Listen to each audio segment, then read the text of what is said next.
ভাইফোঁটা চলে গেছে এতদিন ভিডিওটা দিয়েছে এখন আপনারা হয়তো ভাবছেন, কিন্তু এর জন্য আমি মাপ চেয়ে নিলাম। আমার শরীর ভালো ছিল না, আমি নার্সিংহোমে ভর্তি ছিলাম, কিন্তু ভিডিওটা করে রেখেছি, ছাড়বো না তা কি হয়? তাই জন্য এখন আমি দিলাম। নমস্কার বন্ধুরা, ভিডিওর শুরুতে জানাই আমার আজকের এই ভিডিওতে যারা দেখছেন তাদের স্বাগতম। আমি আমার ভাইকে ফোঁটা দিচ্ছি। এবার সেরকম আয়োজন করতে পারিনি, প্রতিবার খুব ভালো ধুমধাম এবং আমার মামাতো ভাইরা সবাই আসে, খুব ভালো আয়োজন, আনন্দ হয়। এবার শুধু আমার ভাই এসেছে, ওকে আমি ফোঁটা দিচ্ছি। যেটুকুনি পেরেছি আয়োজন করেছি, কিন্তু বাকি সব আমি কিছু করতে পারিনি। রেস্টুরেন্টেই খাওয়ার ব্যবস্থা হয়েছে। এখন সোমা দিচ্ছে আমার বরকে ফোঁটা। আমার বর নিচে বসতে পারে না, তাই একটু পা হেলিয়ে দুলিয়ে বসছে। সবসময় রক্তের সম্পর্ক যে বোন ভাই হয় তা না, আত্মার সম্পর্ক চাই, সেরকম সোমা আমার বরের সম্পর্ক। আর সোমার বর দাদাকেও আমি ফোঁটা দিই, কিন্তু পাইনি বলে এবার আসেনি। আর সোমাকে যা আমরা গিফট দিই ও খুশি মনে খুব ভালোবাসে। দেখলেন তো শাড়িটা পরে দেখালো। এখন চলছে খাওয়ার পর্ব। সকালে জল খাবার সোমা পরিবেশন করে আমার বরকে, মানে নিজের দাদাকে খেতে দিচ্ছে। এখন চলছে আমার ছেলেকে, সোমার মেয়ে, ফোঁটা দেওয়ার পালা। ভাইফোঁটা শুধু ভাইফোঁটা নয়, এই দিন হয় উৎসব একটা, বলতে গেলে খুব আনন্দ, খাওয়া দাওয়া। সেই আনন্দটা আগের বছর যেরকম করতে পেরেছি, এবছর তা করতে পারলাম না।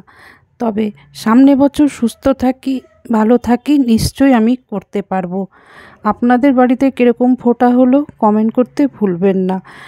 আর আত্মার সম্পর্ক যে কথাটা বলছিলাম, সবসময় রক্তের সম্পর্ক যারা ভাই বোন হয় তারা কি যোগাযোগ বা ভাইফোঁটা দেয়? তা দেয় না।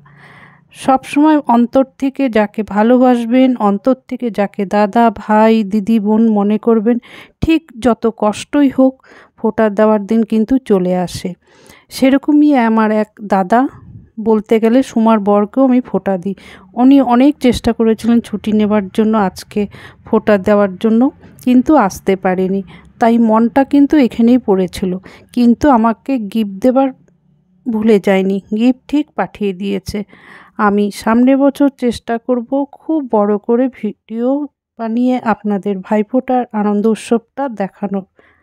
আমার ছেলেরও ভাগ্য এবং ভূমিকারও ভাগ্য যে আমার ছেলে এবার বাড়িতে এসেছিল বলে ফোঁটা নিতে পারলো এবং ভূমিকাও দিতে পারলো। আমার মেয়ে তো আসতে পারেনি, তার পড়াশোনার জন্য এত দূরে থাকে, তাই ভাইকে বা দাদাকে ফোঁটা দেওয়ার জন্য একটা বোন দিদি যথেষ্ট। এদিকে আমরা চলে গেলাম দুপুরে রেস্টুরেন্টে খেতে। রেস্টুরেন্টে খাবার আগে কিছুটা ভিডিও তো করতেই হবে। মোবাইল এমন নেশা হয়ে গেছে যে সুখে দুঃখে সব সময় মোবাইল আমাদের সাথী। তবে রেস্টুরেন্টের যায় মোবাইলটা আমি দেখি কম, ভিডিও করি বেশি, কারণ ভিডিও তো আমার করতে হবে, আপনাদের দেখাতে হবে। আমার বর ভাই তো ভিডিও দেখে যাচ্ছে, মানে মোবাইলে যা আসছে তাই দেখছে, সময় কাটাচ্ছে, খাবারটা যতক্ষণ আসবে। আর এদিকে আমি সোমা বসে ভিডিও করছি এবং গল্প করছি। খুব মনটা খারাপ লাগছে যে এবার নিজের হাতে রান্না করে কাউকে খাওয়াতে পারিনি এবং অনেকেই আসতে পারেনি। আর ইচ্ছা আছে সামনের বছর যদি শরীরটা ভালো থাকে, ভালো মতো বড় করে আমি ভাইফোঁটাটা পালন করব। আপনারা কি ফেসবুক থেকে প্রথমবারে ভিডিও দেখছেন? যদি ভালো লেগে থাকে বা আরও ভিডিও দেখেছেন ফলো করেননি, তাহলে এখনই ফলো করে নেবেন আর সবার মাঝে শেয়ার করে দিবেন যাতে সবাই দেখতে পারে। আর আপনারা ভালো কমেন্ট করবেন। লাইক তো নিশ্চয়ই দিয়েছেন। আর যারা ইউটিউব চ্যানেল থেকে প্রথমবার আমার ভিডিওটা দেখেছেন বা আজকাল দেখছেন বা আগে দেখেছেন, যদি সাবস্ক্রাইব না করে থাকেন, সাবস্ক্রাইব করে বেল বাটন অন করে দেবেন, যাতে নতুন কোনো ভিডিও দিলে নোটিফিকেশন যাবে, আপনারা এসে ভিডিওটা দেখতে পারবেন। আর যারা ফেসবুক থেকে প্রথমবার ভিডিওটা দেখছেন, আরও দেখেছেন বা দেখবেন, তাহলে আমাকে ফলো করবেন। ইউটিউব বলুন বা ফেসবুক বলুন বন্ধুরা, আপনারা শেয়ার করে দিবেন যদি ভিডিওটা ভালো লাগে। কমেন্ট করতে ভুলবেন না। হ্যাঁ, লাইক দিয়েছেন? লাইক না দিয়ে থাকলে লাইকটা দিয়ে নেবেন। আমরা বাড়িতে এসে গেলাম, তারপর শুরু হলো খেলা। তাহলে বন্ধুরা আসি, ধন্যবাদ।